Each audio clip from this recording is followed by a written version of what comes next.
Alright guys, this is a review on the Earthquake brand post hole digger.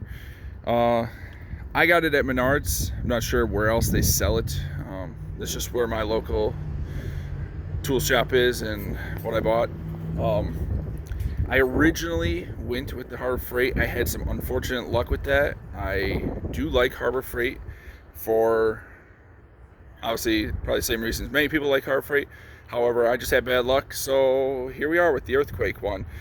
Compared to Harbor Freight, really good quality. This is, obviously I've only owned two of these, and this one is just really well built.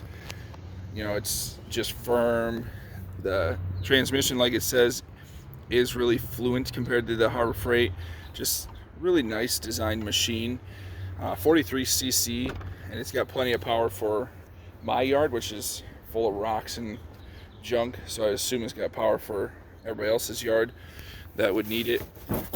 You know, it goes through, you register your product, and you get a 5-year warranty. I'm not exactly sure what the warranty covers.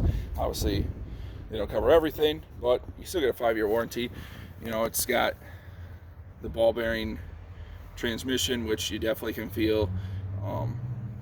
And the nice thing about this one was when you were digging the holes, if it hit a rock or something, it would kind of stop rather than let you just burn it up. Obviously, if you hammer down on it, it will keep going if you want to do that. I did that a couple times and it held up. I dug about 21 holes with it, and there was a good handful that were not fun. But it did push through it. You know, when it catches and you want to power through it, it does try to spin and rip out of your arm, so you got to be prepared for that, obviously. But you know, you don't have to do that. You know, you can stop, quick stick your hand in there, dig out the rock quick, and move on. It's nice that when it does hit a pretty good sized rock, it does that instead of just going to shambles.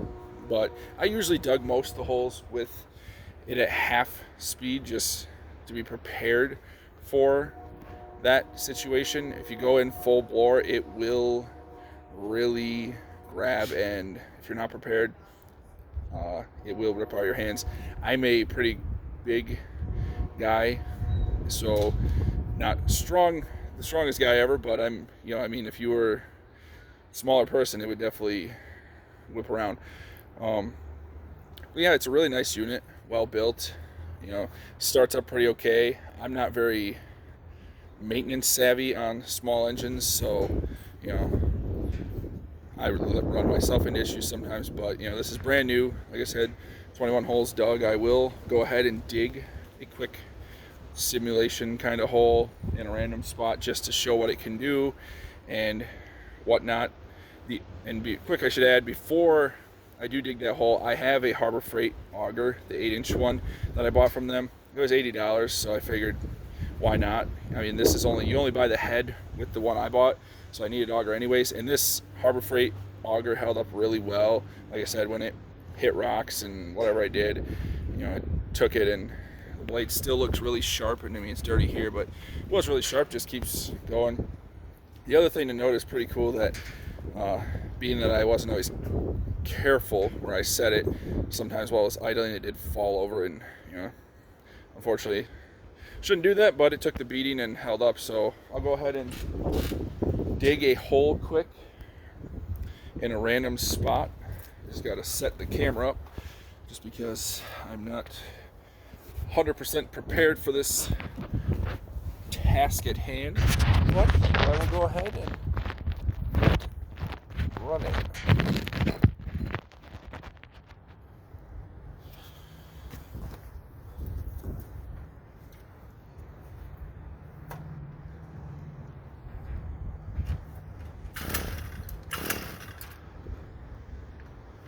Helps if you don't have the off switch in off position, it will turn on then. So that's my bad. See, nothing.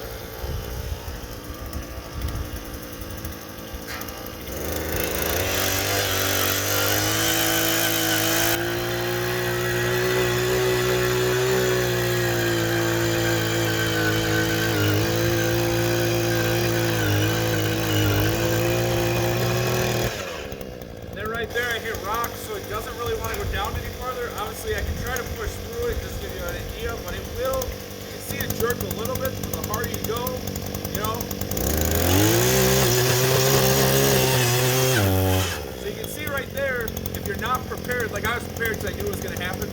you're not prepared, it will rip your arm around. Just got an off switch, but yeah, it's a great unit, and it catches. And obviously, I was fully aware that there was a rock there, so I tried to continue on. And when you go above half throttle, it will fight its way. That's why I keep it at half throttle, because when you hit a rock or anything, it kind of just bounces on it. Or if it jams up, it just kind of seems like the motor's stuck and saying, hey, assess the situation kind of thing. But if you put full power to it, it will try to rip through it, I guess. I would think that, hopefully your shear pin, or whatever you want to call it, holding the auger to the head would be your weak point, but you never know.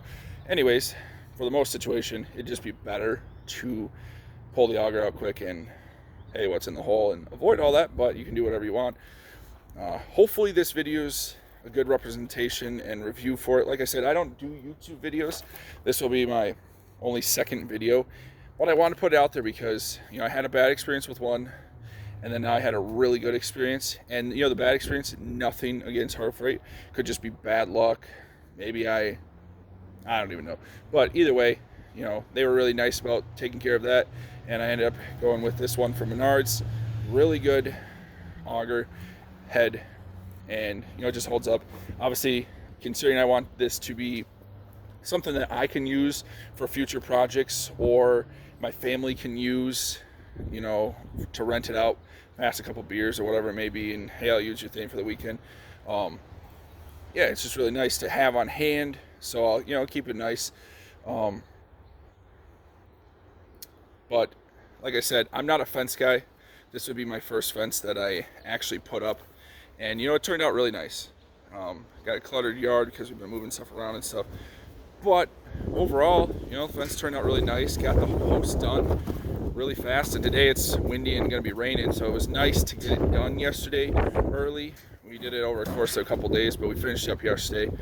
And yeah, like I said, I highly recommend. Hopefully this video helps persuade or not persuade, but yeah, if you're on the fence, it's really nice to have. And worst case, like something I thought about, but I have people who already said, hey, if you got the thing laying around, I might use it.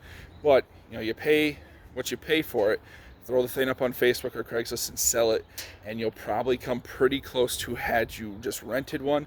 So it could work out in the end. And the bright side is, if you rent one, you got a time frame, or you start paying more money. This one, you could do the project over the course of a month and then sell the thing if you really wanted to go that route. So it has its pros and cons. Renting's great, if you're going to do the project right away. But I sometimes, being that I have a wife and kids and like to work on Jeeps, there's just a couple, I get distracted, so I might start a project and then, depending upon how important it is, not finish it right away. So that's why I go the buying route. But yeah, hopefully this helps. Thanks for watching.